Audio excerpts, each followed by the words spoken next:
جاء رجل إلى أمير المؤمنين عمر بن الخطاب رضي الله تعالى عنه وأرضاه، وكان الرجل معه ابنه، وليس هناك فرق ما بين الابن وأبيه. فتعجب عمر قائلا: والله ما رأيت مثل هذا اليوم عجبا، ما أشبه أحدا أنت وابنك إلا كما أشبه الغراب الغراب. والعرب تضرب في أمثالها أن الغراب كثير الشبه بقرينه.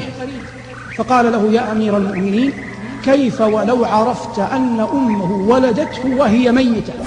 فغير عمر من جلسته وبدل من حالته، وكان رضي الله عنه وأرضاه يحب غرائب الأخبار. قال: أخبرني. قال: يا أمير المؤمنين، كانت زوجتي أم هذا الغلام حاملا به، فعزمت على السفر فمنعتني، فلما وصلت إلى الباب ألحت علي ألا أذهب. قالت: كيف تتركني وأنا حامل؟ فوضعت يدي على بطنها وقلت: اللهم إنني أستودعك غلامي هذا، ومضيت. وتأمل بقدر الله، لم يقل وأستودعك أمه. وخرجت فمضيت وقضيت في سفري ما شاء الله لي أن أمضي وأقضي.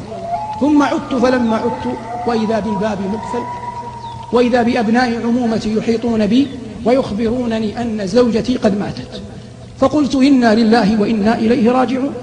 فأخذوني ليطعموني عشاء أعدوه لي، فبينما أنا على العشاء إذا بدخان يخرج من المقابر. فقلت: ما هذا الدخان؟ قالوا: هذا الدخان يخرج من مقبرة زوجتك كل يوم منذ أن دفناها. فقال الرجل: والله إنني لمن أعلم خلق الله بها، كانت صوامة قوامة عفيفة لا تقر منكرا وتأمر بالمعروف ولا يخزيها الله أبدا. فقام وتوجه إلى المقبرة وتبعه أبناء عمومته.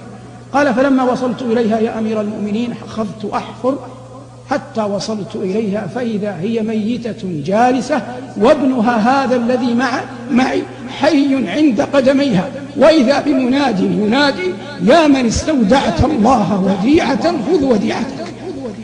قال العلماء: ولو أنه استودع الله جل وعلا الأم لوجدها كما استودعها، لكن ليمضي قدر الله لم يجري الله على لسانه أن يودع الأم.